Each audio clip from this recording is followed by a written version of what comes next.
makin yakin dan sekarang percaya bahwa Tuhan Yesus itu ada dan Tuhan Yesus itu nyata. Buat kalian yang benar-benar masih bertanya-tanya Tuhan Yesus itu nyata atau enggak sih, Tuhan Yesus itu ada atau enggak sih? Shalom, puji Tuhan, teman-teman, saudara sekalian. Kembali jumpa lagi dengan saya, channel Benteng Iman Kristen dalam keadaan sehat. Saya ucapkan terima kasih banyak buat teman-teman yang sudah berkunjung ke channel ini, bahkan sudah memberikan like dan subscribe. Tuhan Yesus memberkati kita semua. Kesaksian berikut ini adalah dokter yang telah percaya dan mengenal Yesus Kristus. Teman-teman penasaran mengapa banyak orang yang saat-saat ini kemudian memberikan kesaksian tentang perjalanan spiritual mereka? Ujung-ujungnya mereka mengenal Yesus Kristus sebagai Tuhan dan Juru Selamat dalam pribadi mereka. Ya, kejadiannya sangat simpel dan tidak ada yang susah, teman-teman. Kalau teman-teman mau membuka hati jiwa untuk menerima Yesus Kristus, tentu Tuhan akan menyatakan dirinya. Tuhan akan berjumpa dengan saudara sekalian. Asalkan kita membuka hati untuk berjumpa dengan Tuhan, untuk mengenal Dia lebih dalam lagi. Karena itu percayalah, saudara adalah orang-orang yang dimenangkan Tuhan, saudara adalah orang-orang yang diberkati Tuhan. Karena itu langsung aja kita simak kesaksian dokter cantik di video berikut. Saya seorang dokter. Di kesempatan kali ini saya mau bersaksi tentang pengalaman saya mengenal Tuhan Yesus Kristus. Jadi sebelumnya saya mau cerita latar belakang saya. Saya adalah seorang yang benar-benar dulunya adalah orang yang selalu mengandalkan logika, dan saya tidak percaya hal-hal yang supranatural seperti itu. Dan saya ini tahu Tuhan, sekedar tahu tapi tidak mengenal. Seperti kita tahu misalnya artis siapa tapi kita tidak mengenal orang tersebut. Begitu itu adalah relationship saya dengan Tuhan, seperti itu. Jadi saya tahu siapa Tuhan Yesus tapi saya nggak kenal pribadinya. Oke, singkat cerita, di tahun 2015 saya mengalami banyak masalah, ya, masalah yang membuat saya stres, mulai dari masalah keluarga dan lain sebagainya yang membuat saya menyalahkan Tuhan. Dan saya merasa bahwa Tuhan itu nggak ada. Tuhan itu, saya menyalahkan Tuhan dengan segala masalah yang menimpa saya, dan saya merasa Tuhan itu jangan-jangan nggak bisa menolong saya, dan Tuhan itu hanyalah legenda. Saya pikir pada saat itu adalah legenda karangan orang Yahudi. Jadi saya pikir cuma cerita rakyat zaman dulu, seperti itu. Saya pikir Tuhan Yesus itu hanya legenda dan cerita belaka. Sampai suatu hari saya benar-benar merasa bahwa saya benar-benar stres dan saya marah sekali sama Tuhan. Saya teriak, saya marah, saya bilang, Tuhan yang benar, tunjukin kalau memang benar-benar ada, dan kalau Tuhan itu nyata, tunjukin Tuhan mana yang benar. Saya bilang seperti itu.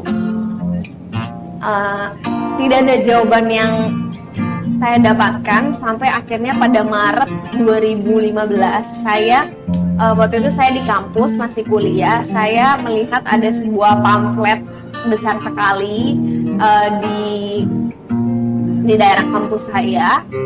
Di situ pamfletnya itu tentang sebuah KKR. KKR itu adalah ibadah yang terbuka untuk umum dan besar sekali. Dan di KKR itu saya merasa terpanggil untuk ikut KKR itu. Entah kenapa ada dorongan di hati untuk ikut KKR tersebut. Dan KKR itu terlaksana pada hari Sabtu.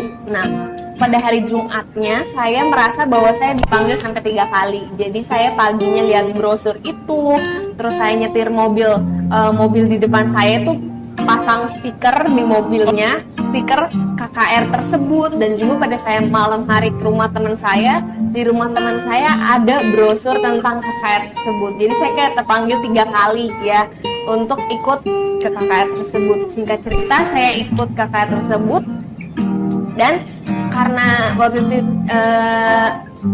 orang tua saya mau ikut untuk ada keperluan di daerah yang sama dengan KKR, jadi mereka mengantarkan saya. Mereka singkat cerita ikut KKR juga tanpa ada yang mengajak. Jadi kami semua sekeluarga ikut KKR. Kemudian di situ saya belum mengerti, karena jujur saya belum pernah ikut KKR sebelumnya. Jadi saya nggak ngerti harus ngapain, saya nggak ngerti harus seperti apa begitu ya di KKR itu, dan saya cuma ikut aja, saya cuma mengalir aja. Dan di satu doa di situ pendetanya mengajak saya untuk berdoa meminta baptisan Roh Kudus. Waktu itu saya nggak ngerti apa itu baptisan Roh Kudus, dan saya orangnya sangat logika, jadi saya nggak percaya. Karena basis saya kedokteran, saya sangat nggak percaya hal-hal seperti itu. Nah, setelah pendetanya itu meminta saya untuk berdoa, maksudnya bareng-bareng gitu ya, berdoa bersama-sama, saya ikut mengangkat tangan saya seperti itu. Angkat tangan, kita berdoa, undang Roh Kudus hadir ke hati kita. Saya ikut aja, saya nggak ngerti kan, karena saya ikut aja, saya nggak ngerti. Tiba-tiba tangan saya tuh bergetar kencang sekali seperti ini ya. Jadi saya merem, tapi tangan saya kencang sekali. Tapi saya itu sadar penuh 100%, bukan seperti dirasuki atau semacamnya. Saya sadar 100%, sampai saya bilang sama Tuhan, ada Tuhan, apa saya kejang? Karena basic saya kedokteran, saya pikir saya kejang. Tapi saya bisa mengontrol kembali tangan saya. Kalau saya sudah mau buka mata, mau selesai berdoa, ya itu kembali lagi seperti normal. Jadi itu bukan kejang juga, karena kalau kejang kita tidak bisa mengendalikan hal tersebut gitu. Nah, karena keluarga saya juga kaget dengan hal yang terjadi, maka mereka memegang tangan saya keduanya kayak gini. Mereka pikir saya kesurupan seperti itu. Kemudian akhirnya setelah diajak doa kedua kalinya, saya ikut doa kedua kalinya. Kemudian akhirnya lidah saya bergerak sendiri, dan di situ saya percaya bahwa itu adalah baptisan Roh Kudus. Dan situ adalah pertama kali encounter saya atau pertemuan saya dengan Bapa di surga, dengan Tuhan Yesus.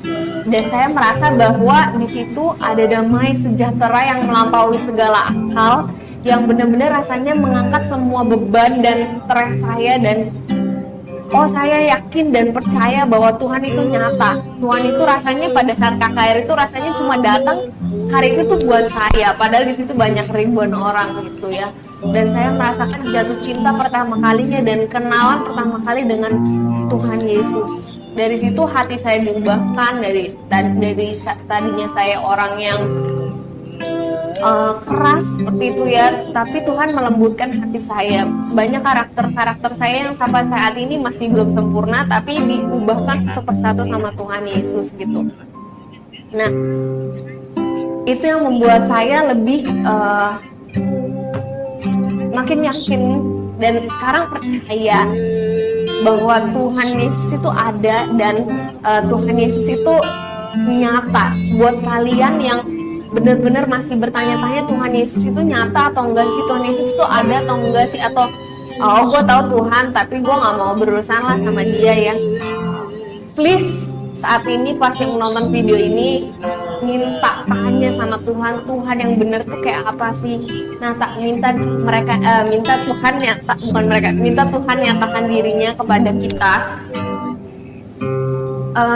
Dan aku yakin Tuhan pasti menyatakan dirinya dengan caranya yang luar biasa sempurna gitu. Setiap orang berbeda-beda, dan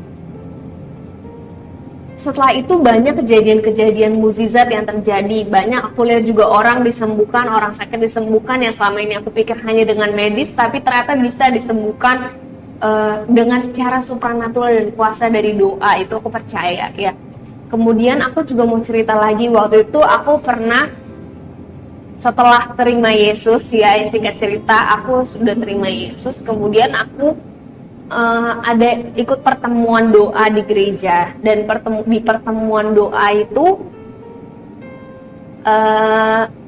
kita berdoa untuk ibadah yang akan dilangsungkan. Pada saat sementara berdoa, tiba-tiba saya merasa Tuhan berkata dalam hati saya, Jessica, kamu diam. Saya pikir apa karena saya terlalu banyak bicara atau apa, tapi pada saat itu tiba-tiba saya itu bisu, nggak bisa ngomong. Saya cuma bisa berbahasa roh, tapi saya nggak bisa ngomong bahasa Indonesia. Setiap kali saya mau ngomong bahasa Indonesia itu, pada saat lagi doa itu kayak nggak ada suaranya gitu. Jadi saya kayak nggak bisa ngomong gitu, nggak ada suara, nggak keluar suara. Saya sampai panik. Saya coba 3 kalinya saya nggak bisa ngomong. Sampai saya nangis jadi-jadinya, Tuhan kenapa gitu.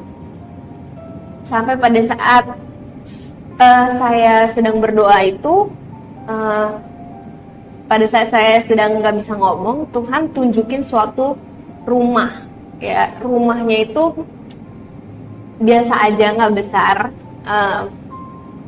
dan rumahnya itu sangat cozy dan nyaman ya, sangat nyaman sekali. Dan Tuhan bilang impresi ke hati saya bahwa itu adalah rumah di surga gitu. Dan